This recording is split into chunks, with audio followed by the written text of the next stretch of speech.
Okay, I think we will get underway. I think there are some stragglers up at coffee, but we don't have that long, and one of our speakers has to leave us early, so I would like to kick off. And it's actually nice to have a small group because I hope we will make this a very interactive session and hopefully have lots of contributions from all of you. So welcome to this panel discussion on disaster management finance, available funding in times of economic crisis, where we're going to be discussing and assessing the availability of both public and private finance for all the phases of the disaster management cycle. My name is Jacki Davis and I'll be moderating this session, and we're going to have no opening remarks, no presentations. We're just going to dive into the discussion with our speakers. One housekeeping note first, interpretation English and French only in this session. It's also being recorded for web streaming via the channel link to the forum, so be warned, you are on record.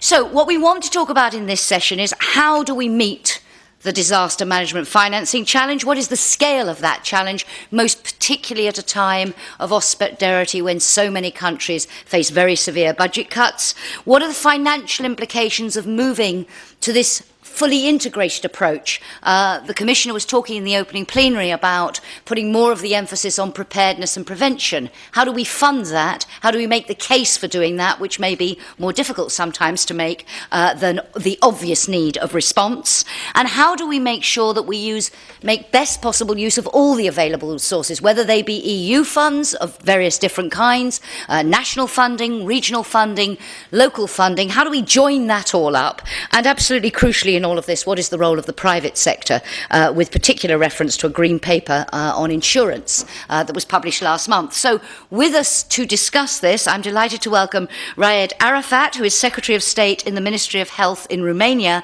and the founder of the Mobile Emergency Service for Resuscitation and Extrication, otherwise better known as SMERD. Jack Radisch, Risk Policy Analysis at the Organisation for Economic Cooperation and Development, Director for Public Governance and Territorial Development, which produced a report for the G20 last year on a methodological framework for disaster risk assessment and risk financing. Reto Schneider, Director and Head of Emerging Risk Management at Swiss National Reinsurance Company, better known as Swiss Re. Peter Glerum from the Glerum Consultancy, who is an expert with huge experience in the civil protection field and who has worked on several EU-funded projects as a coordinator. Harald Schölzel, who is a water sector specialist at the European Investment Bank, and last but not least, Normunds Popens, who is Deputy Director General in the Directorate General for Regional Policy in the European Commission. And of course, and perhaps something people don't often pay so much attention to, cohesion policy, regional policy, structural funds, call it whichever jargon word you like, does make a significant contribution to funding in this field, which sometimes perhaps is not so much in the public eye. So we're going to start off. I'm going to ask our panellists just a few questions to get us going, and then, as I say, hopefully we'll broaden the discussion and involve all of you. And Raed, if I could start with you. SMERD, I gather, started as a local initiative. It became national. You've done all of this. It now has increasing capabilities. You did all of this at a time of budget constraint. How did you manage to get the funding, and what lessons can others learn from your experience in this? Thank you very much.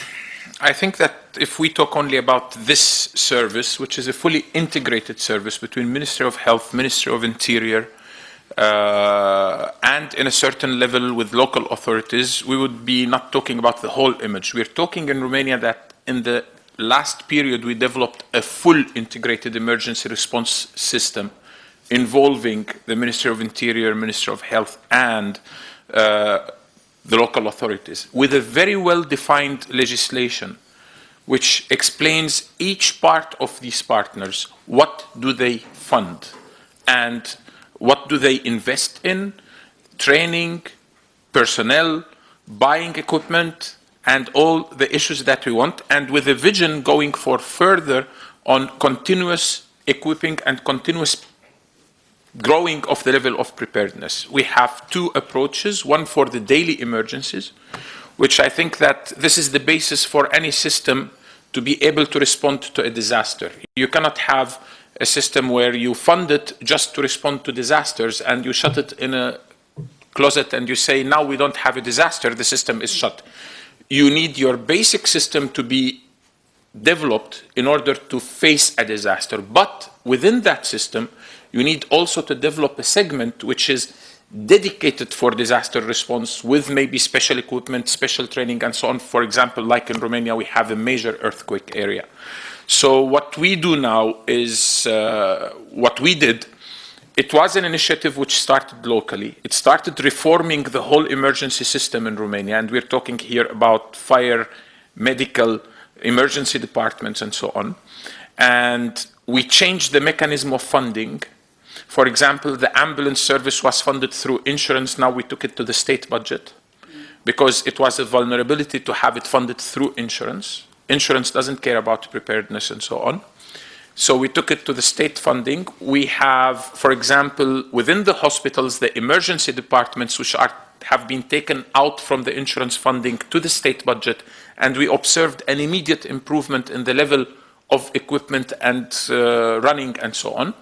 The SMURD is a service which combines two ministries, but it has no juridical personality. It is a virtual entity which combines the two ministries.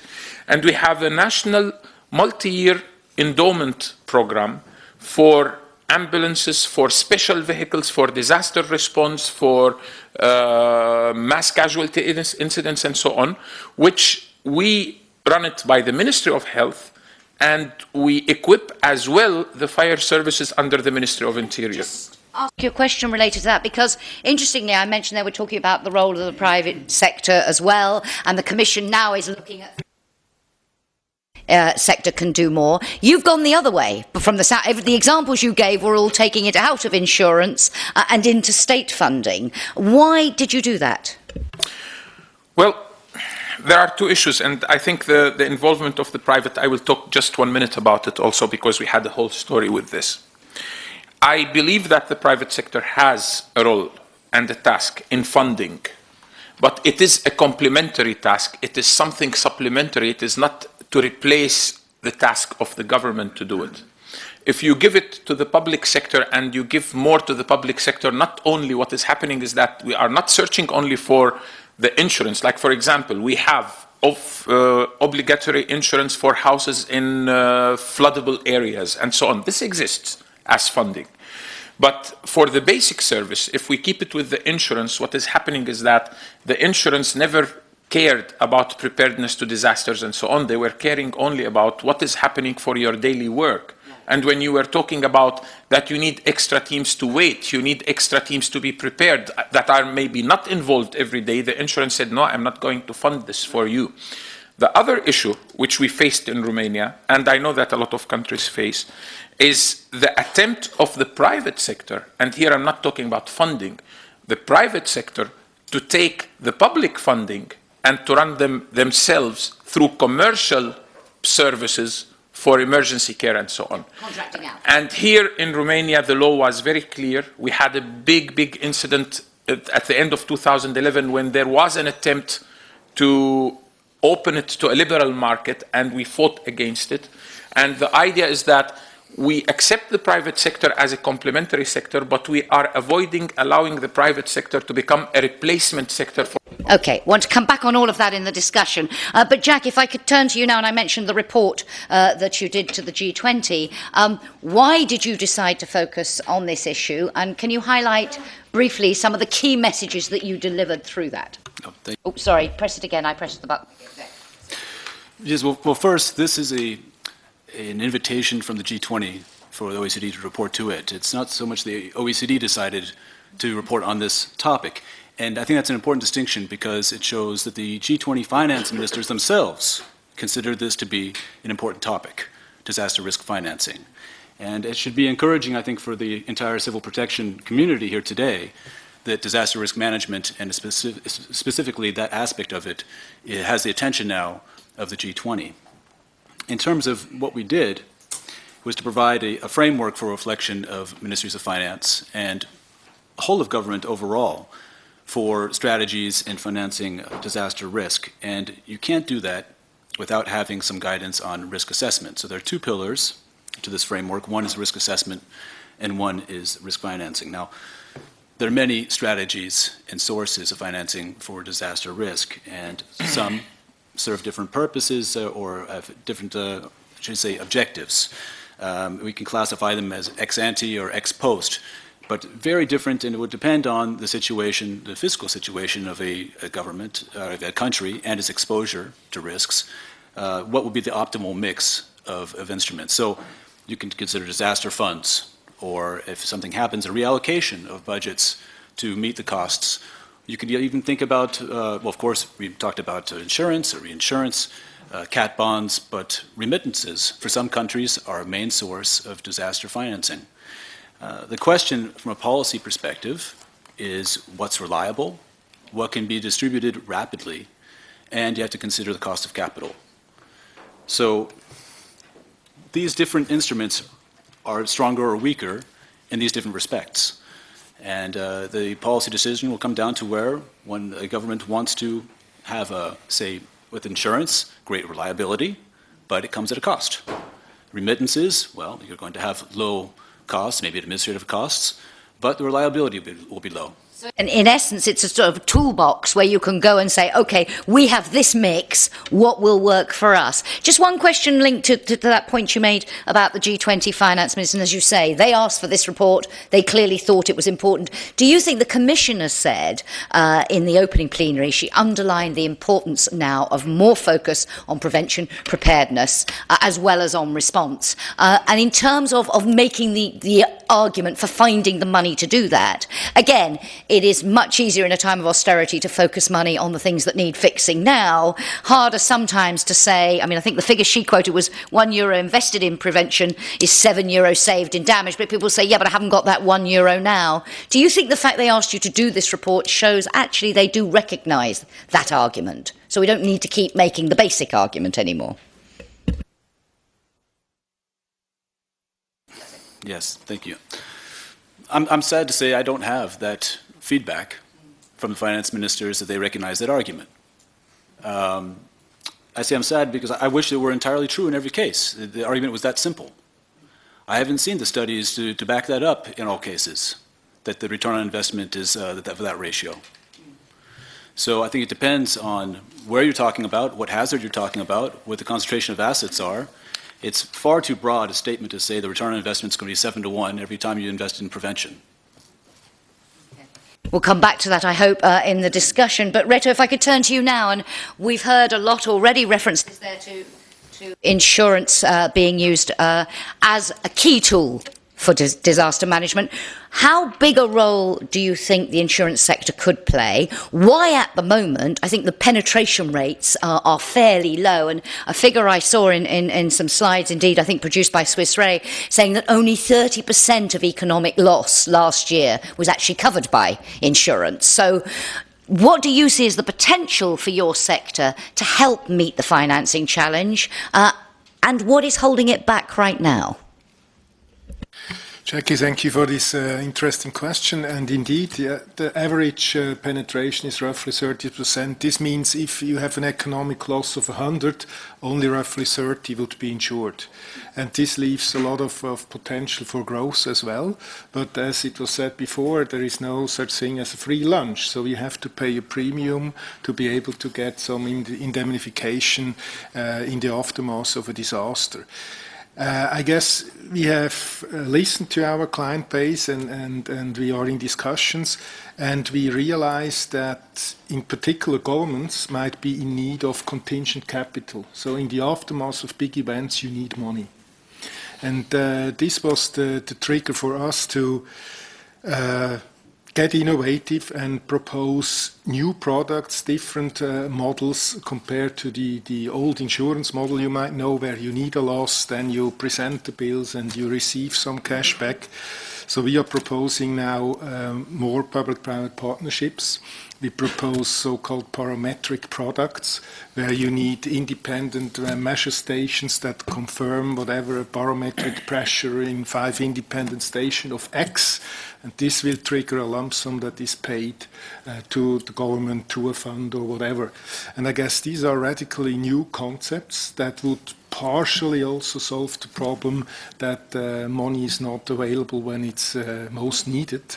And maybe another point is, yes, it's true, you cannot finance prevention by buying an insurance, but we might put kind of a price tag to the risk at the end of the day. And if you do proper preparation and loss prevention, you might produce a smaller residual risk, and then insurance would price you for the residual risk. So it's basically an expectancy of frequency of losses in the future. So again, there I would say we could even help to justify investment in prevention. So you can bring about that shift in culture. But the other little point, just to pick up before I move on, a point that was made in the opening plenary about you have 30 years of experience in this sector. And the question from one of the panellists in the opening session is, are we using this experience? Are policymakers really taking full advantage of all that you have learned? And if not, how can that be improved?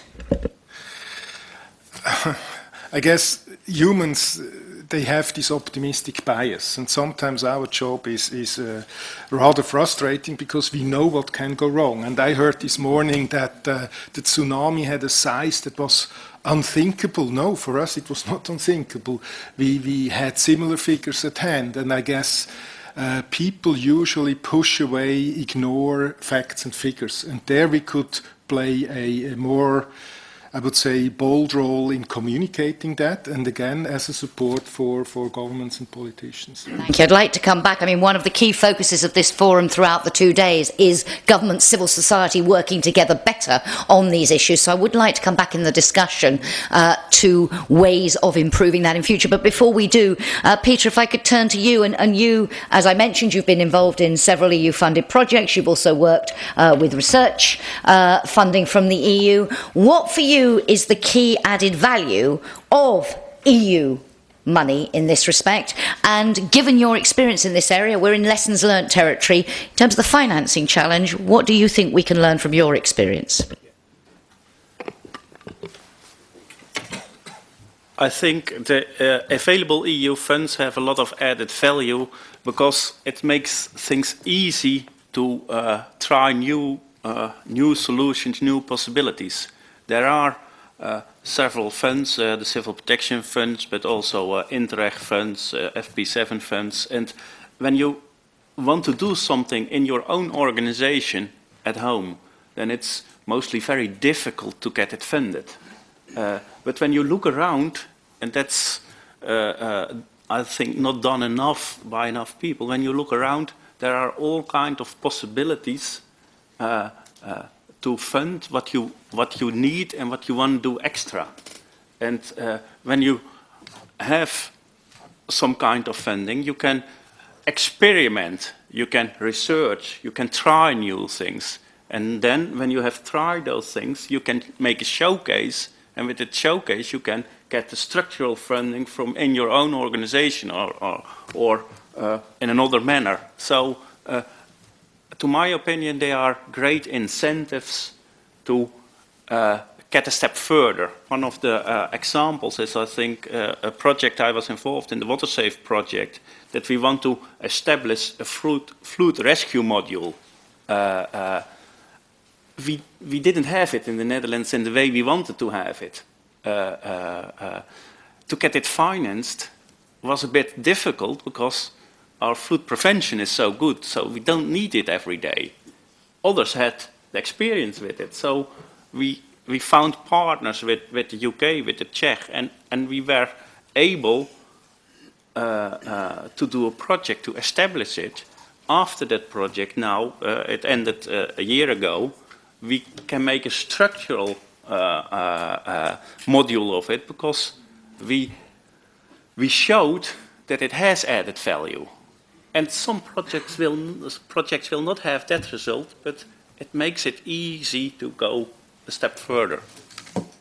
And if you had to identify a sort of key lesson in terms of how easy it is to use this funding, how easy, I mean, you say there, you know, it's raising all these possibilities and you're looking for areas where you can't get funding from other sources. Do you think people are aware of all the different sources of funding that are available? Is that where we need to start with this discussion? That's indeed a real challenge, and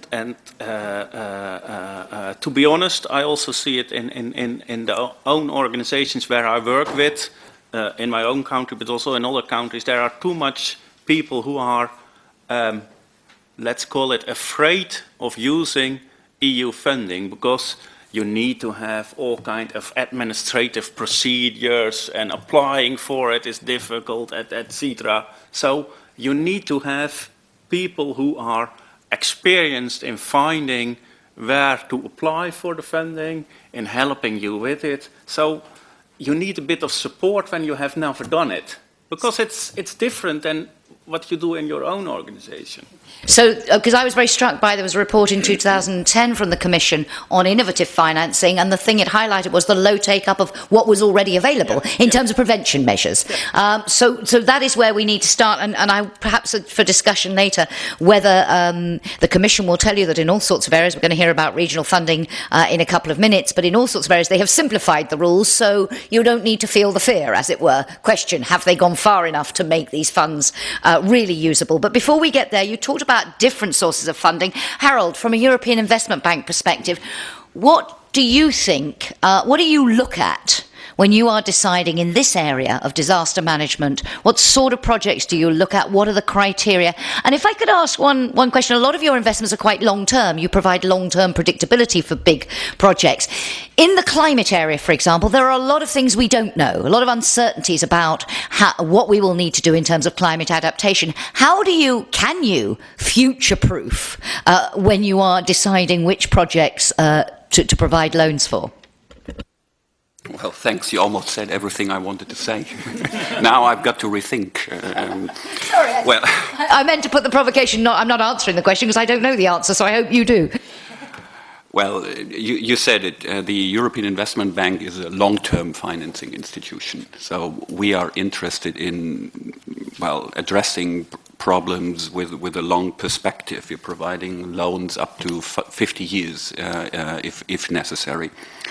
And for those who don't know the European Investment Bank, we are also called the EU Bank. So we are raising private capital and making it or bringing it to the use of member countries and other countries. So to be concrete, we're financing all ranges of projects that are related to disasters. Obviously, we prefer to finance projects before, well, prevention projects rather than rehabilitation or reconstruction of it. So what we look at and what matters most to it, maybe I should pick an example.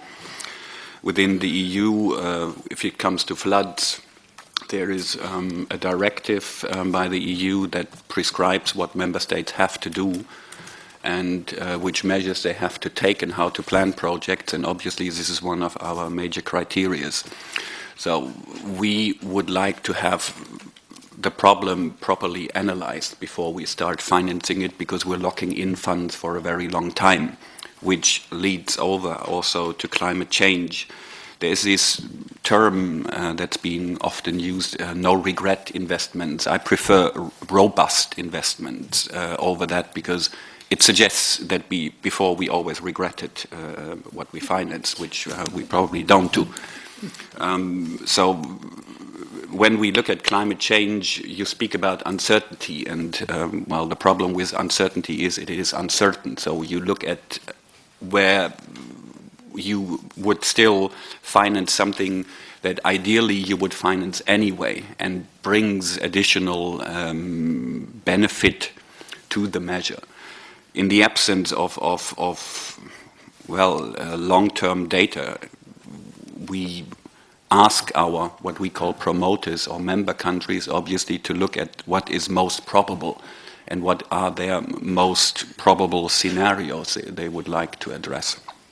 And maybe I should leave it there. So what matters to us is that there is not just a decision, oh, let's finance a couple of dikes somewhere, but to see, well, where's the overall and how's the overall picture of the whole measure. So a holistic, a strategic vision. Just one quick follow-up. You mentioned that you are known as the EU bank, and one of your jobs is to fund things that achieve the EU's objectives. The Commissioner talked in the opening plenary, she said, look, this isn't just about costs, it's also about huge potential. To what extent, when you're funding a project, do you actually look at the potential in terms of economic growth, jobs, Europe 2020, competitiveness goals, or do you keep these two fairly distinct? Again, you said it all. I mean, this is the strategy the bank has been now charged with after its capital increase: growth, employment, and innovation. So all these three things matter to us.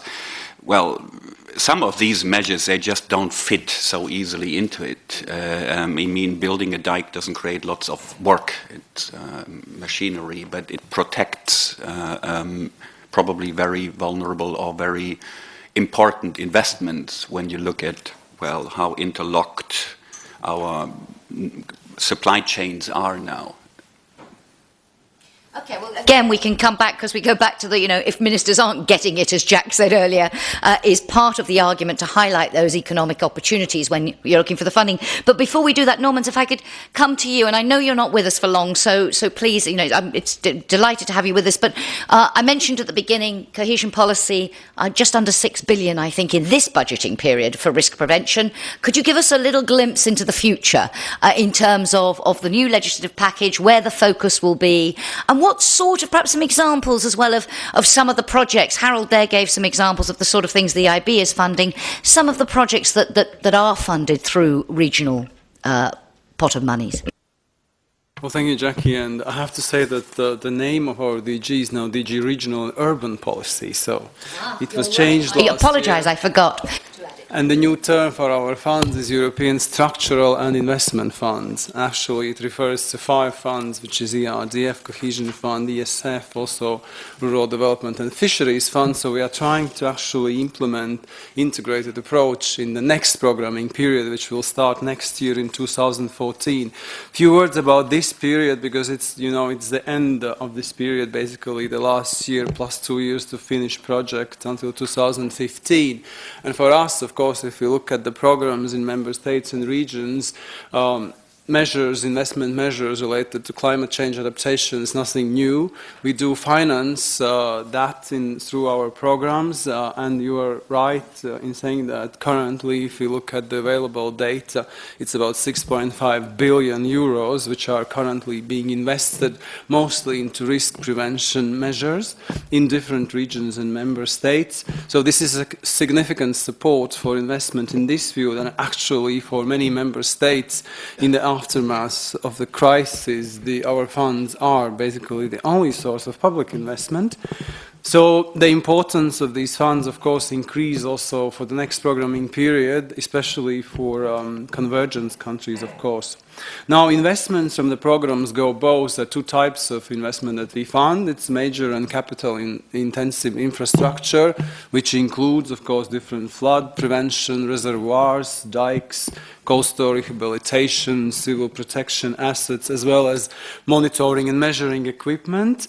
As well as we fund also software measures, ecosystem-based adaptations, ICT tools, scientific knowledge development, innovation, as well as territorial cooperation, because I think it's also important to underline that we have specific programs which fund cross-border cooperation, and also, since we've adopted now also 2 macro-region strategies for the Baltic Sea and the Danube. I think particularly for the Danube strategy, the risk prevention, flood prevention is one of the major themes, and we try also to convince member states to invest into projects linked to the objectives of the Danube strategy, particularly in the next programming period. Now, if you look at the future, what is important to us, of course, we can continue also investing into this particular field, and you know very well that for us, Europe 2020 is a key strategy. Thematic concentration in the next programming period is a key term, which means we want member states and regions to concentrate money into the fields which give highest value added in terms of economic growth and jobs, and of course competitiveness. So this is something that we will be insisting on focusing, maybe limiting the areas of investment, but focusing on some. We will do that through the thematic objectives which are fixed in our regulations, and there is the thematic objective number 11, I think, yes, number 11 for the next programming period, as well as thematic objective 5, which both are relevant, I think, to this field. So under that, you can develop also specific investment priorities within the operational programs. It depends very much on member states because we are working together with them in a shared management, as you know very well. So we are now in the phase of informal dialogue where we discuss the investment priorities. In order to do that, we did some analysis within the Commission with other DGs, and we produced so-called country position papers, which were the input to member states to think about the funding priorities and then translate them later on into concrete thematic objectives and through them into operational programs, priority axes, and so on and so forth. So it's not the programming process has been started, but it's in an informal phase. I can say that we don't see that, of course, all member states should use structural investment funds for this field, because in richer member states, the funding is very limited. They have other sources of financing for this field, so they should concentrate more on support for SMEs, innovations, and similar type of measures. But we have identified countries for which we believe the investment from our funds into climate adaptation measures is very, very important. I can mention Greece, Poland, Italy, Romania, Portugal, Slovakia, but also others. So we hope that, this will translate into very concrete investment priorities also in future operational programs. Thank you. And just one question now. I mean, thank you for correcting me. I had forgotten to add the urban and also structural and investment funds. Will it now be possible? Somebody talked earlier about, people fear the complexity and so on. But one of the issues that's often raised is, can I use funding from different sources to fund the same project? Do the reforms, do the simplifications, do this lumping together of all these different funds in a family, I think it was described at a conference debating this late last year. Will this make it possible to fund one project from different sources, and will it simplify the process for those who fear? They may be aware the funds are available, but they're too scared to use them, going back to Peter's point. Yes, of course, it's a valid question. As you said, we are trying to actually promote integrated approach for 5 funds. So first of all, we asked for member states to develop a partnership agreement. In this partnership agreement, member states should identify investment priorities for all 5 funds, which means that they should think about which fund is mostly suitable for concrete investment priorities and measures. Now, we cannot exclude that there could be overlaps in investing in different fields. For example, between the Regional Development Fund and Rural Development Fund, we know that there will be certain overlaps, and there we have to think also how we best coordinate this investment, because one thing we want to avoid is, of course, duplication of investment from both funds. What is very important for us is, and we have developed it through the ex-ante conditionalities, is that whatever you invest is based on a different intervention logic. First of all, it's a result you want to achieve in the program or in the axis, and then you put investment priorities under and in order to start the program. We are asking now for strategic approach, which means that if you want to invest in innovations, you have a smart specialization strategy. For climate adaptation change, you have to have risk assessment in place already, showing what is the direction of your investment and what is the result. I'll just ask you to be brief now. Just one thing is also that we are developing specific tools within our funds, which is called integrated territorial investments. And this is a tool to draw funding from all 5 funds. Yeah? So this is a possibility within the programs to develop ITIs. If you have flood prevention as part of this ITI as an objective, then you can draw from different funds. Thank you very much, and thank you for picking up on that. Okay, I'm going to come out and involve the rest of you in this discussion in a moment, but I just want to try and, you've described sort of where you're coming from, some of your experiences. If you look now to the future, and we heard in the opening plenary about the challenge in terms of reversing the pyramid, I think was the way the Commissioner put it, in terms of, at the moment, too much focus on response, not enough on prevention and preparedness. But in terms of finance, what for you are the key challenges? Is it to have more money? Do we need more public money? Or is it actually a case of using what we have more effectively, more joined up, thinking between different funds, better working between the public and private sector?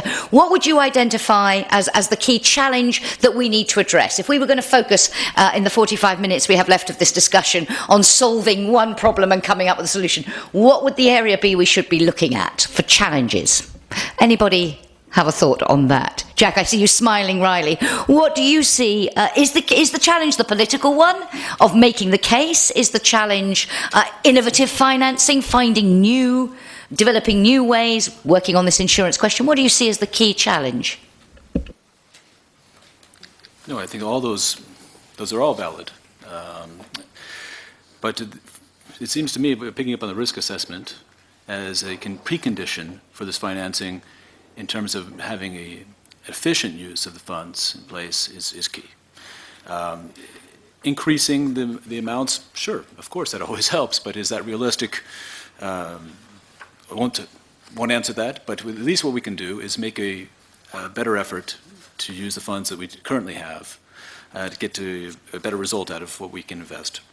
And a recent experience I had in reviewing Mexico's civil protection, where this is a country with high exposure, very fast-growing economy. It's now one of the top 13 size economies in the world. They have exposures to massive earthquakes, tropical storms, floods, you name it. 0.4% of their annual budget is reserved for reconstruction and recovery of disasters. So there's that commitment up front from the central government to have funds available to a certain level. And of course, they're also at the forefront, really, of these innovative instruments that Reto talked about earlier, their cat bonds. But another thing they do is they have a prevention fund, disaster prevention fund, which is, of course, in its amount much lower than the reconstruction fund. And to have access now to funds from the prevention fund, the states, the federal states, and the municipalities have to have conducted a risk atlas. So a GIS mapped hazards and the assets of value. If they don't have that in place, they don't have access to the prevention fund. Full stop. So, key challenge, I'm assuming here that no one would say, actually, we don't want more money. If somebody offered it on a plate, you would take it. But you're saying it's more about using it effectively. Raed, I'll get a comment on this from everyone, and then I'm coming out to all of you. I think besides what our colleague have said, I think one of the key challenges some of our countries face is a medium and long-term stable vision that politicians don't change every time they have elections. And I think that this is one of the biggest challenges, at least in some of the countries. So you need to establish a vision, you need to establish a target. This target have to be clear, and you have to go towards it and adjust the things as you are going, of course, if you need to adjust them, but not to change like you're going this way and then it's the next politician coming and you're going that way and the third politician is coming and going that way and you don't know what you're doing. So this is how you lose money, you spend your money inefficiently, and you end up by not doing anything. Okay, can I pick up on that and broaden it a bit? How do you give, obviously, perhaps that's one of the values, the EIB, we talked about their long-term financing, EU funding, when they finally agree it, because eventually they must, and we have an EU budget for 7 years, it gives you a certain amount of predictability. But what incentives can there be in private sector terms to invest for the long term? Because again, that gives you the stability that you need. Are we doing enough, are policymakers doing enough to create the right incentives for investors to deliver the long-term strategies and the money so that you know it's going to be there for a while and you can develop these things? I think I answered it because what is happening is that we don't have the long-term vision, so there is no incentive for the people to invest in long-term issues, so it's, except for a few countries which may already have a long-term vision, most of our countries are changing visions even on basic issues once every time, and I can give you even a more clear example. I'm working in the Ministry of Health since 6 years. One of the reasons of why the emergency response system is functioning in Romania and it evolved is the continuity that was offered by having someone for 6 years. But we change one Minister of Health every year. So this is an example. So since 1990, when the regimes changed in Romania, we already have had 23 Ministers of Health. So if each one comes with a new vision, this is one example that I'm giving you where you may have difficulty in implementing medium and long-term projects. Can I, Reto, ask you about that? Because you were talking earlier when we were talking about insurance and how do you tackle this problem. What for you is the key? That lack of stability, that lack of vision from policymakers. The big question that the Commission's Green Paper asks is fundamentally, okay, we recognise insurance can play a role. We recognise at the moment it is not living up to that potential. Question, is there a role for the EU? Can the EU do something to help? Should it do something to help? What do you, coming from the insurance sector, want from policymakers in order to have the incentive to develop these new, innovative, different, you described some of them earlier. What do they need to do to make it work? And do we need to start, as Raed said, with we need more of the vision so that you know where they're going so you can come up with the solutions to the problems they identify? Well, I guess we don't need a lot of change. What we need is time to talk to each other, and we rely upon the fact that both parties should listen to each other. So, for example, to answer your previous question, we have conducted the economics of climate adaptation study, where we have compared the loss we expect in 2030 compared to today compared to a loss in 2030. And for certain locations, you can show that the loss will be increased by 70 or even more %. And now we can say, okay, if you invest in this and this and this prevention, how much will you reduce this potential loss going forward? And then when you do that and you split it into small activities, one of a sudden you see that, okay, if I have to invest 200 millions in pimping the flood protection, increasing the wall size, you might be better off by buying insurance cover for 5 million to protect for the 400-year event. And there is a big but, money is not everything. So in a political environment, some politician might protect people, full stop, at a much higher cost than the economically trained people would say it's justified, that it makes sense. And that's the challenge we have to discuss and sit together. Thank you. I want to bring everybody else in, but Normunds, I know you need to go soon. Let me just see, and I'll come on to this, what you see as the key challenges in a minute, but because you need to leave, are there any specific questions for Normunds about regional policy? I will ask you what you think the most important challenge is for the future before I let you go. But are there any specific questions on the role of what I will now call the structural and investment funds in terms of responding to this financing challenge? Any questions? Yes, please, sir. And it'd be very helpful to us if you could say who you are and where you're from. Thank you, and thanks to all the panel members for their insights. I think this is a very, very interesting session. The question I have specifically for the European funds is that you mentioned the funds that are available for risk prevention. Oh yes, I should also state who I am. I am Laurens Bauer. I work at Deltaris, which is a research firm in Delft in the Netherlands. One of the things I've been involved in is actually also reviewing the different priority areas and themes that the European funds are spent on, in particular in relation to natural hazard risks, but also to climate adaptation. And one of the things we are finding is that not only the funds spent on risk prevention, so the 6.5 billion, but also many other areas which are even larger should probably take into account natural hazard risks and climate change. Now the two questions are, first of all, do you agree that there is potential also to steer these funds into a direction that we make the proper investments?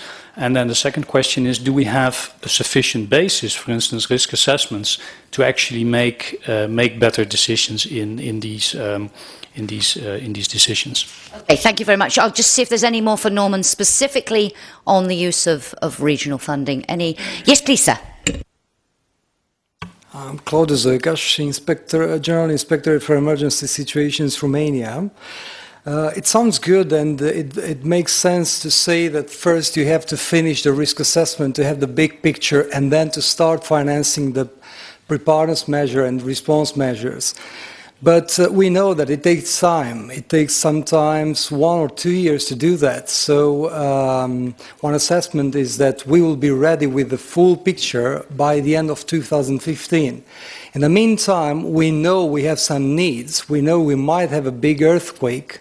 We know we're not ready. So there are no regrets measures already identified, obvious needs that maybe could be financed right now. So my question is, do you agree with this approach that if we can prove that those are no regrets or robust needs, they can be financed before having the big, clear picture of the risk assessment? Thank you. Thank you. Normunds, if you could come back, any comments on that? And also, because I will have to let you go after that, I know, the mean question, and because you're leaving first, you get it first, but any of the others get advance warning, they've got half an hour to think about it. If among all the issues that you've all been raising so far, you had to identify a priority for the future, for the next budgeting period, to make sure that we meet the financing challenge and, as everyone's saying, use the money we have as effectively as possible, what for you would be the priority?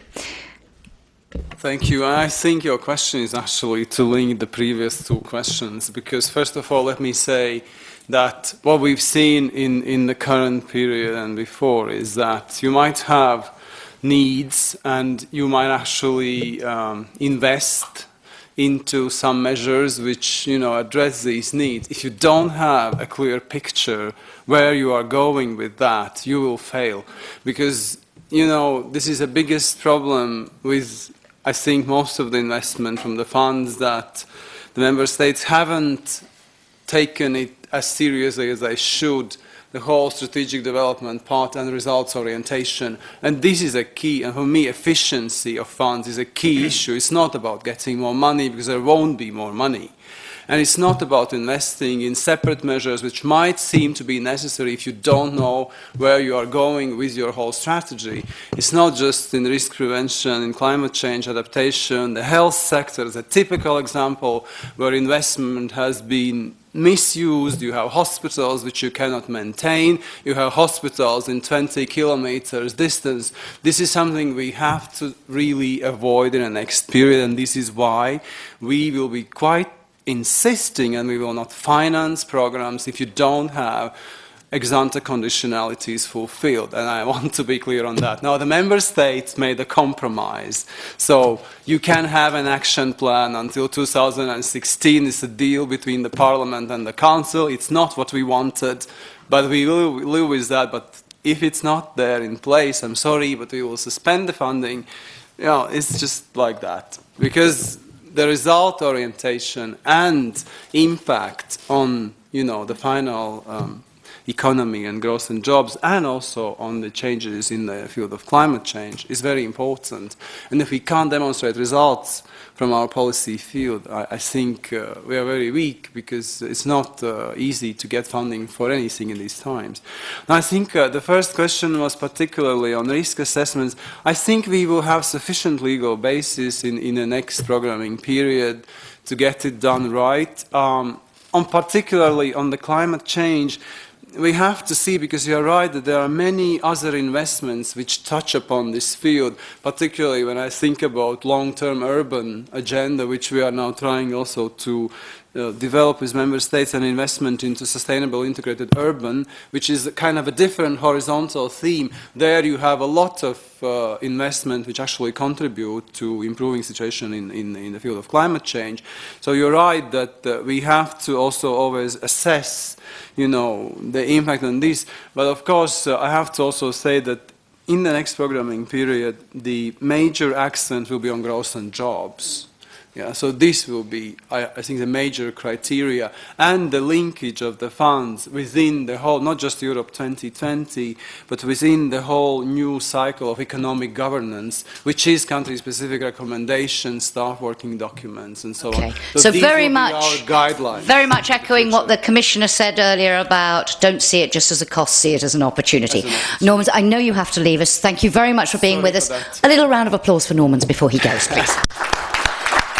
Thank you, and we will continue. And gentlemen, I am aware I didn't come to you on the key challenges. Harald, if I could come to you next, but also on this question, he said there won't be more public money. So there's no point even discussing, do we need more public money? But one of the key things in effective use of money is, of course, using EU money, national public money, to leverage private money. And you, of course, at the IB lend to the private sector. Is that, how good are we at the moment in terms of the leveraging?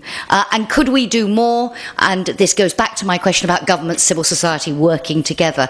So what for you, but please, for you, do you agree with the others that so far the key challenge is we need a vision, we need to know what it is we're trying to do? Yeah, I guess I can agree to this. I mean, from our perspective, or probably I should say from my perspective, there's no shortage of funds. There's so much money available that you could actually probably use the money itself to build the dike. So the problem is rather that countries are not have to prioritize now, and to get this prioritization right is important. And I mean, Norman's left now, but I mean, we're also evaluating projects, surprisingly enough, and you can actually see that. I would say that really a large amount of funding that is available for these things is just used so inefficiently and randomly that it is so apparent that it is not the money that is the problem. It is actually the approach. I mean, as I said, well, I could possibly quote or demonstrate with pictures hundreds of projects in member states that don't make any sense in terms of, because they're not, why would you spend millions to protect a small bridge in the middle of nowhere? It's just a political decision, and it is because the funds are there, and apparently they don't cost anything. But that then goes back to the, if you have the vision, if you know what it is you're trying to do, you can make sure it fits into the bigger picture. Peter, I will come back to you, Raed, but Peter, a thought from you on this question, if you would. I fully agree with the last remarks. I see exactly the same. What you see is that there is enough funding for all kinds of things available, but what you often see is that in the evaluation of proposals, the financial impact on disaster risk reduction or something is not taken into account. But also in response, what is really the added value in a financial way, and it's in the OECD report. It's part of to think about it. But in evaluation of proposals, you see it not often enough that it's in there. And then, for example, there is also not enough knowledge about it. When you look at comparing, are you developing a flood response unit, or are you developing a user team, or are you developing a medical assistance team? What has the most added value? There is no real scientific knowledge about what's the biggest impact. So how to evaluate it? Thank you. Raed, do you want to come in, and then I'll see if there are any more comments or questions from... Yes, I'm going to use an example about what was said before, because Romania had a program in the actual structural funds, 2007-2013, for equipping emergency services. It's not a big program. It was 99 million euros, which is fairly, it was a program which we could do a lot of things with it. Now, what we faced with this program, for example, what we would have liked to do was to have a centralized approach to this program so that we have a national equal equipping at the country level. But this was said, no, it has to be given to the local authorities. So what we end now in having is the following. Some regions, the local authorities, we have 41 counties. Each number of counties went together in a region, and we had 8 regions. So one region did the program in a perfect way. 2, 3 other regions did it in a way. One region still didn't buy anything from that program. And here, what I would go further to is that we started, even if we gave them standards, we gave them specifications, we gave them everything to ensure interoperability and everything between the equipment, still they were playing around inside the region because they wanted to change. Someone wanted it this way, someone wanted it that way. So at the same thing, we know all that the economy of scale is very important. We buy our ambulances centrally, and we succeeded to get it about 20% less than the prices in Europe. But in this way, when they are buying their equipment separately, the prices may be higher than when we are allowed to do it nationally. So my suggestion would be that even if we are talking about the regional funds, there are certain projects that even if they are regional funds, they have to have national approach. And disaster management, even if you need to build things from down up, the disaster management in a country like Romania, it would go from up down. I mean, we are talking about a national system where we have all our plans, mobilization, everything which is done nationally. The General Inspectorate of Emergency Situations is a national institution. The medical response is a national system. So I think that there need also to be more flexibility from the funding to allow some exceptions sometimes, and not to go very rigidly on saying, no, this is regional, it has to be done by the local authorities, and then to wake up that we are not implementing what we want there. So you need that combination of the two to get the right answer. Reto, you wanted to come in, and then I'll come out to all of you. Yeah, maybe I spotted this gap of orchestrated approach and vision in terms of risk management on a member state level. And I'm coming from the corporate world, and we introduced some 10 years ago, not earlier, the chief risk officer. And we try since several years very hard to convince politicians and governments to introduce a country risk officer, or large cities to introduce a city risk officer. And this person would be in charge of risk management, coordinating the risks, identifying the risks, financing the risks.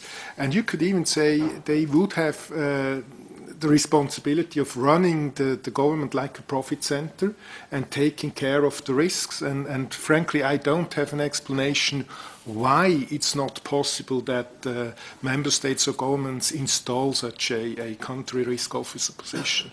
So maybe somebody has an idea how to get this done and implement this. Sorry, position. I think did you have a question for Reto? Press up. Yes, I am Andreas Francis. I am from Cyprus. And I will try to wrap up and support Jacki for the presentation of the results of the session. But I would like to listen more from you on this risk officer. So can you give us a country or an example that has already this institution in force? I mean, we're saying you've done it within Swiss Re, so it's not a country or yeah. Sorry. Corporate world has started to do that some 10 years ago, but to my knowledge, not countries have not yet started. And I see a lot of problems related to the fact that nobody is really in charge, right? So you have the finance minister, you have... So if we want this joined up use of funding, using the money as effectively as possible, using the private and public money together, you need someone who's going to bring all that together, is what you're saying. Yes, and in the corporate world, you try to protect the capital base. Who has the job to protect the capital base of a member state? And who wants to prevent this money to be drained by an unnecessary nat cat event because you did not do the necessary prevention? And I guess governments are not really working as a profit center, right? Who profits if you do a good job on the loss prevention side? So that's my way of thinking. Thank you for the clarification there. Other questions or comments? Yes? Okay, briefly if you would, because we don't have long and I want to talk about some other things as well. Yes, I would like just to raise out the issue that we have to, we have to diminish the amount of premiums for large-scale insurance, for earthquakes, floodings, and all this stuff. So we all encourage the dialogue between the public sector and the insurance companies in order to reduce the premium. So so insurance can be something that all the households can have. And I am aware that this Solvency II ongoing agreement or something it is something that, and I'm wondering whether, are you satisfied with the cooperation between governments and the public sector and the insurance companies regarding the premiums, and is there enough, let's say, frankness between them, or is there room for suspicions, and is there the private sector? Is there the private sector, frankly speaking, with the governments and the people regarding the amount of premiums? And lastly, I would like to say something more about the risk assessment, Jacki. 1 minute. 1.5 minute. Risk assessment is in the new legislation of the civil protection. It's going to be enforced on the 2016.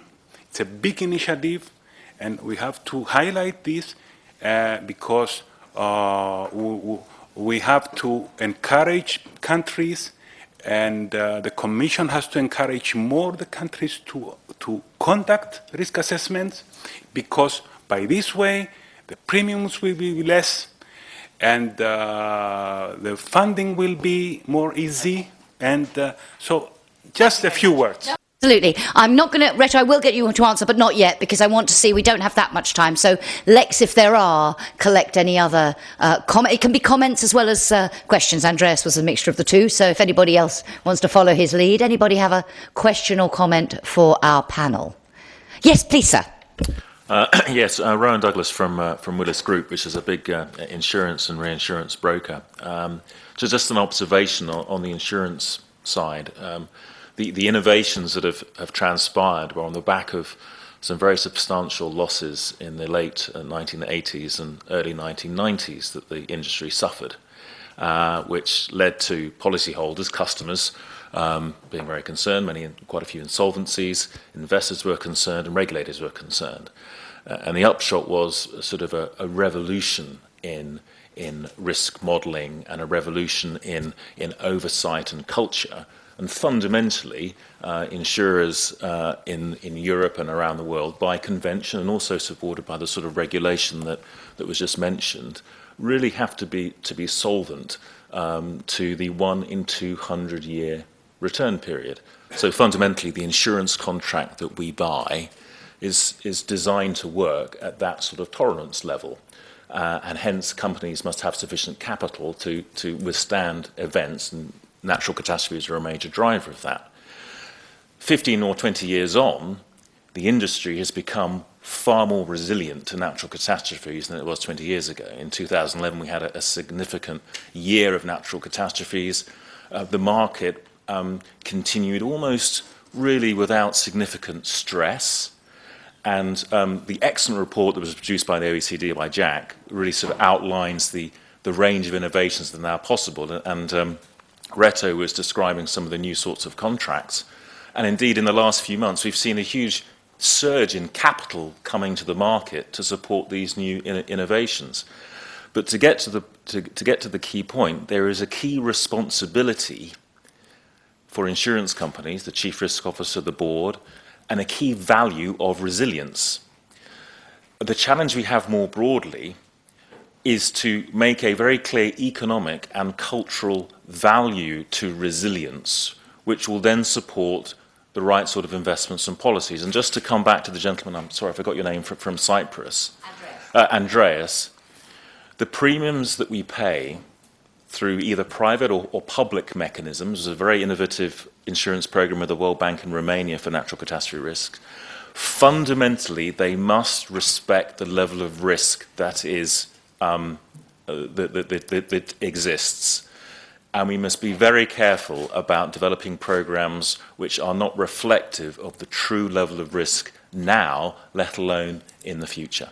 You're not a panellist, but I'm going to ask you the same question about the EU's role, because you come from the insurance sector and it's a very specific question. In 1 minute, does the EU need to do something to help increase the penetration, to help boost this market, or should it be left? Are there other things? Is it something that the industry can achieve on its own, or should be done at national level? Does the EU have a role to answer the central question of its Green Paper?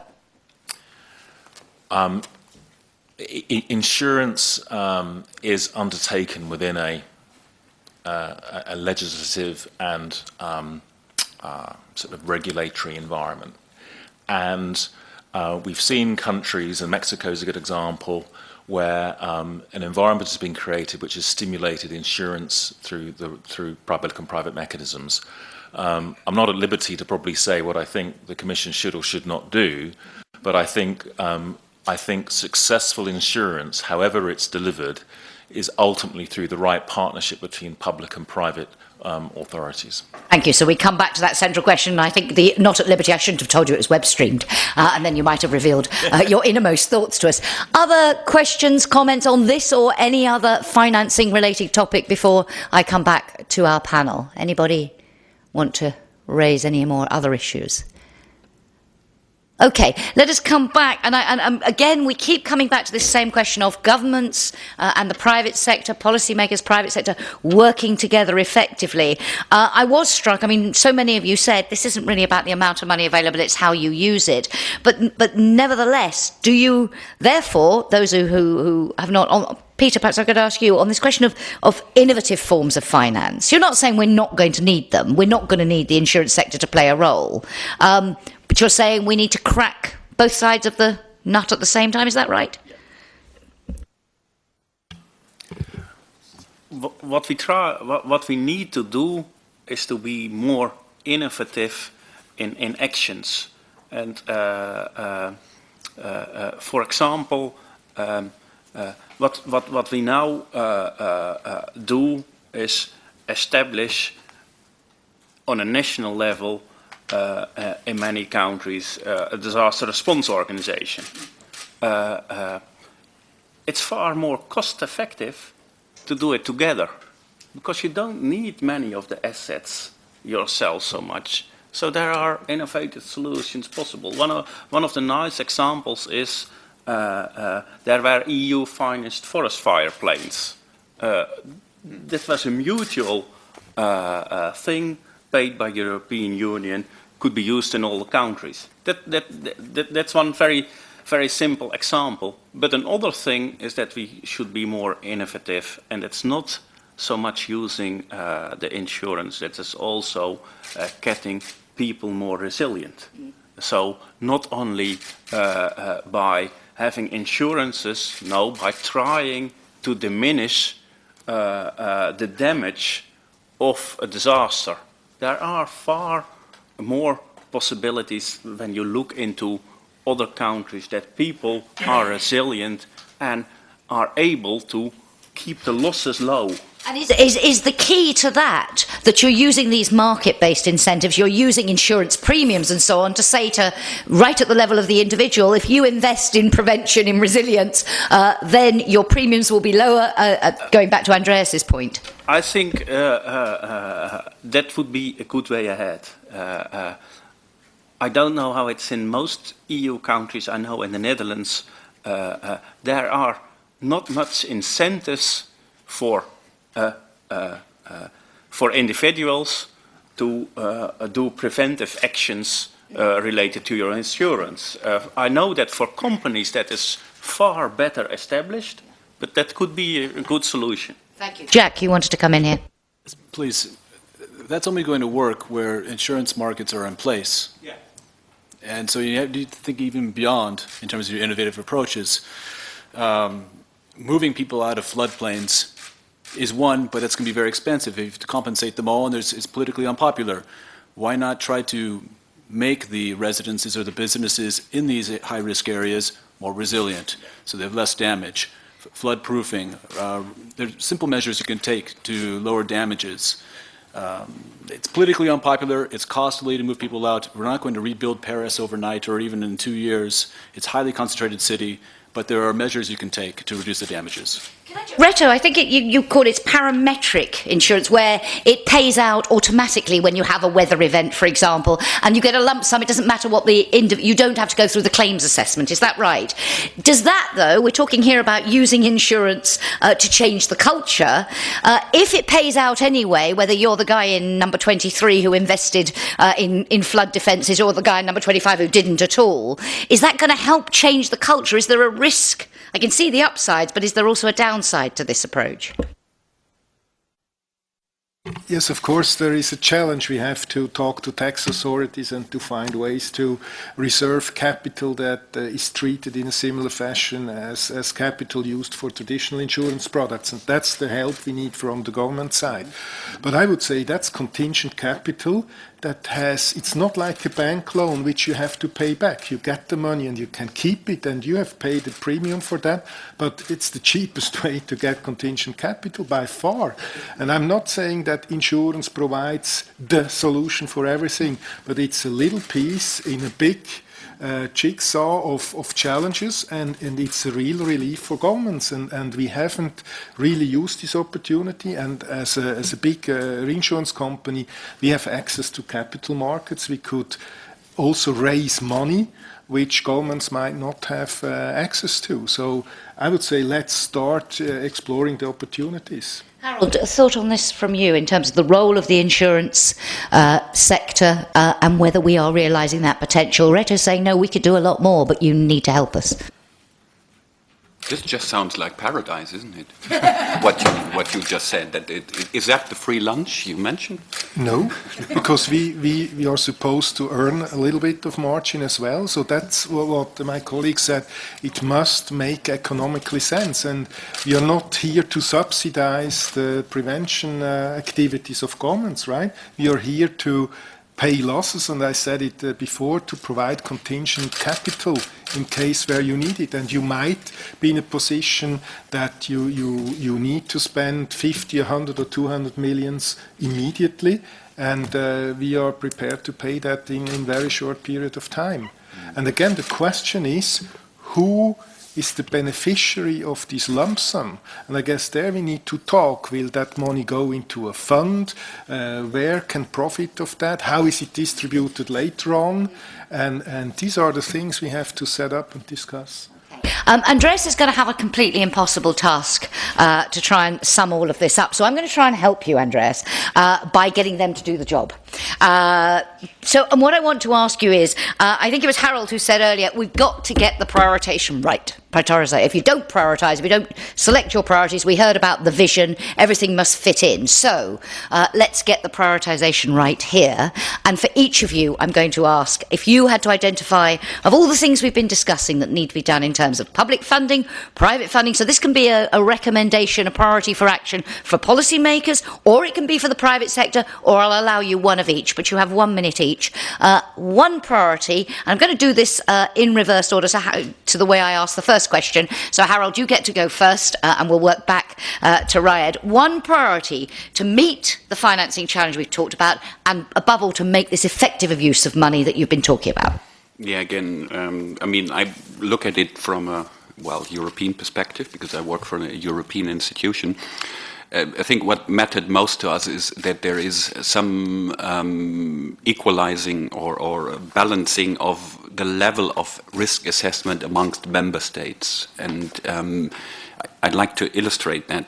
What's the point of a very sophisticated solution to be financed in Cologne, where they already have a very high level of resilience, whilst if you go to Bulgaria, everything's washed away and there's no assistance whatsoever. So that, from a perspective of the European Investment Bank, would be my prioritization. Thank you very much indeed. Peter, your priorities, they can be for the public or the private sector, or one for each.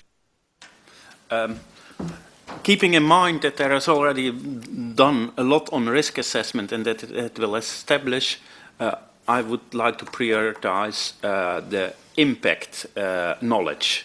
As already said by Jack, we don't know enough about what's the impact of a measure. That when you invest €1 in prevention, that it saves €7. That's really, to my opinion, a guess. And that's also the same for response financing. When you invest in a user team, that costs a lot of money. Is that cost effective, or can you better invest in distributing food? Maybe that's far more cost effective. So having knowledge, research, and knowing what the impact is, and then being able to decide your projects on that, you know what you do is effective. There, we've been talking in this discussion also about the role of the European Union, a very obvious role for the European Union to collate what is known and disseminate that best practice, even if it's not a one-size-fits-all, for the reasons Harald said. Reto, your priority for meeting the challenge?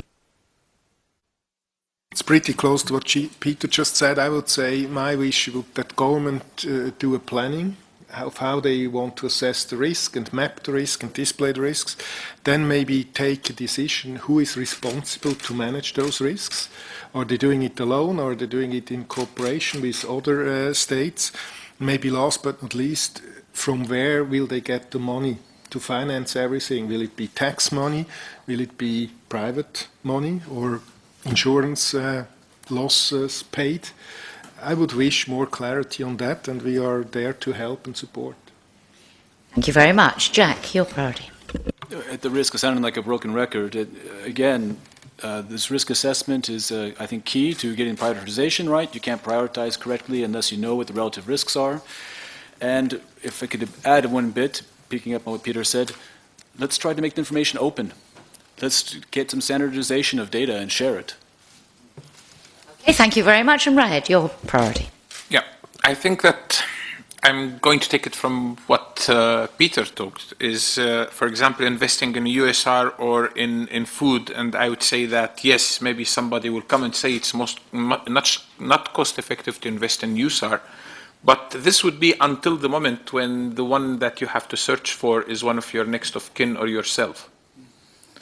And nobody will accept the idea that you don't invest in certain issues of response because it's part of your preparedness. But I think that as a priority, what is very important is to identify what we have, to use what we have, integrate what we have, to spend less money on things that we can just adapt them from our daily work to respond to major incidents and disasters.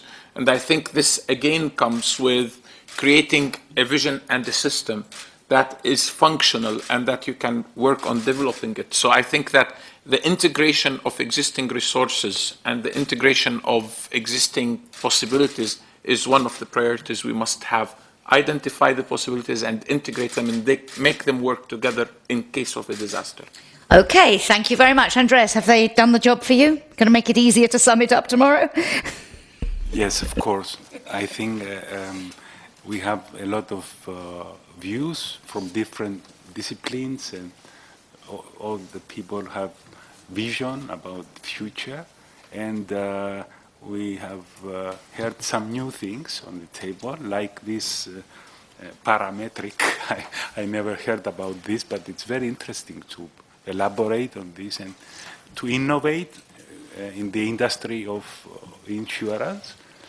And but I would like to stand just a second on the thought of what Kristalina Georgieva said about the sexy response. So that was very interesting.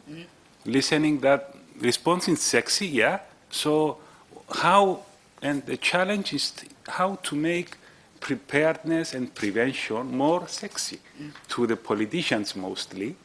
And I believe we have to find tools to raise their awareness and their interest towards prevention and preparedness, and don't let them just spend money for show or something like that. Perhaps, Peter, in a way, he answered that question because he was saying, if we've got the numbers, we have this €1 saves €7. You're saying, I'm questioning the validity of that. We don't have the knowledge. If we have the information, if we have the numbers, we make it sexier. So maybe that's the beginning of the answer. We are out of time now. Thank you very much to all our panellists for a very stimulating debate. We covered a lot of ground. Thank you to all of you. Ladies and gentlemen, will you join me in thanking the panel very much indeed? And it only remains for me to invite you all. The walking dinner will be served upstairs where you were for the plenary session in about 15 minutes. And tomorrow morning, just a reminder that the programme starts again bright and early, 9:30 sharp, with a special address by Cecilia Malmström, the European Commissioner for Home Affairs. So enjoy the evening and I wish you well with the rest of your debates. Thank you very much.